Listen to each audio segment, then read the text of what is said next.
Assalamualaikum warahmatullahi wabarakatuh. Perkenalkan, nama saya Dira Nisrina dari kelas 11-2.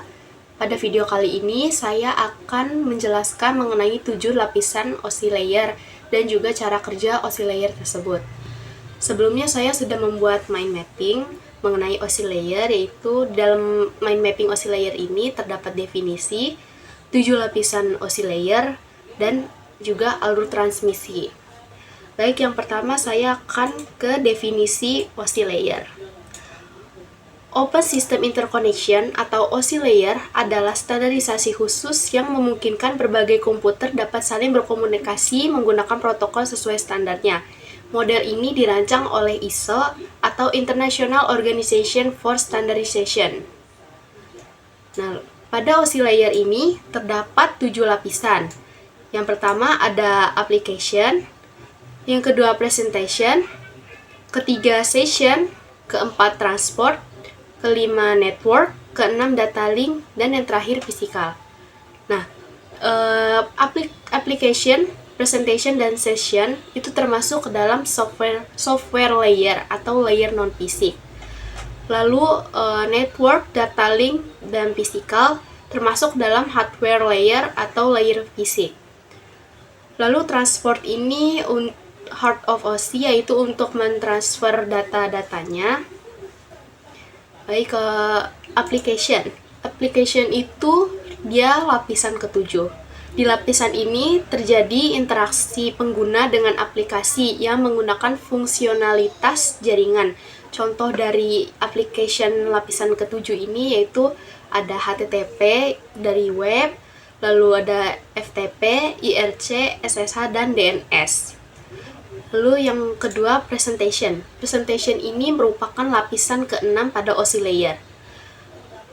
Presentation layer berfungsi untuk mengidentifikasi sintaks yang dipakai host jaringan untuk berkomunikasi. Lapisan ini akan memberi enkripsi dan dekripsi data yang nantinya akan dipakai dalam application layer. Contoh dari presentation lapisan ke-6 ini yaitu ada SSL, SSH, IMAP, FTP, MPEG, dan JPEG. Lalu yang ketiga yaitu session. Session merupakan lapisan kelima dari OSI layer. Lapisan session ini membuka tutup saluran komunikasi antar perangkat yang disebut session. Lapisan ini juga bertanggung jawab untuk membuka session dan memastikannya tetap terbuka ketika data sedang dikirim. Contoh dari session ini yaitu APIs, lalu sockets, dan WinSock. Lalu transport. Transport merupakan lapisan keempat. Transport layer berperan sebagai penanggung jawab kiriman pesan antara dua perangkat, mengambil data dari lapisan sebelumnya dan meneruskannya ke lapisan berikutnya, sekaligus memastikan bahwa data tersampaikan dengan baik. Contoh dari transport ini yaitu TCP dan UDP.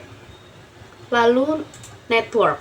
Network itu lapisan ketiga dari OSI layer.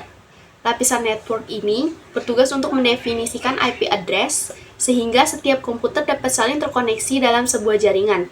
Kemudian fungsi berikutnya adalah membagi data menjadi beberapa paket lalu mengembalikannya setelah data berhasil diterima.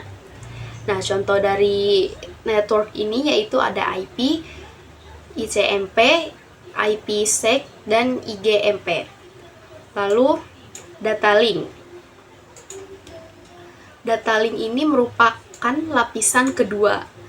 Data link ini bertugas membuat dan mengakhiri sebuah koneksi antara dua node atau jaringan yang terhubung secara fisik. Data link layer ini juga memecah data dari network layer menjadi bagian-bagian kecil yang disebut frame, lalu mengirimkannya ke tujuan. Contoh dari data link ini yaitu ada Ethernet, PPP, switch, dan bridge. Dan masih banyak yang lainnya. Lalu yang terakhir, lapisan pertama yaitu physical.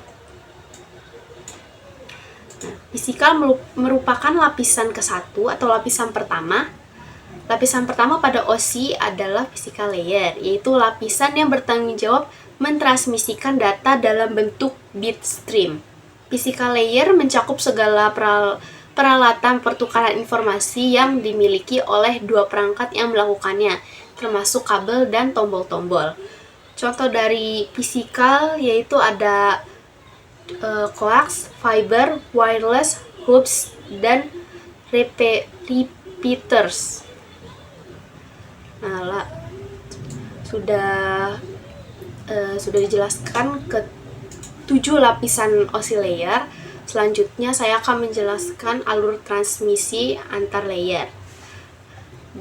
Alur transmisi antar layer ada 6, yaitu yang pertama, informasi berawal dari layer application. Informasi kemudian melewati layer presentation dan layer session. Pada tahap ini, biasanya belum dilakukan transformasi data. Informasi yang melalui ketiga layer ini disebut PDU, atau protokol data unit, atau data saja. Lalu yang kedua, setelah sampai di layer transport, data akan mengalami transformasi ke bentuk lain yang disebut segmen. Yang ketiga, segmen mengalir ke layer network dan kemudian diubah menjadi paket. Setelah menjadi paket, paket akan mengalir ke layer data link dan kemudian diubah menjadi frame. Terakhir, frame mengalir ke layar fisikal dan kemudian diubah menjadi bits atau bit-bit. Yang terakhir, pada layer ini, bit-bit diubah menjadi besaran fisik seperti arus listrik, gelombang elektromagnetik, dan lain sebagainya. Itulah penjelasan dari saya mengenai 7 lapisan oscillator, cara kerja oscillator, dan juga alur transmisi antar layer mengenai oscillator. Sekian dari saya, kurang lebihnya mohon maaf. Wassalamualaikum warahmatullahi wabarakatuh.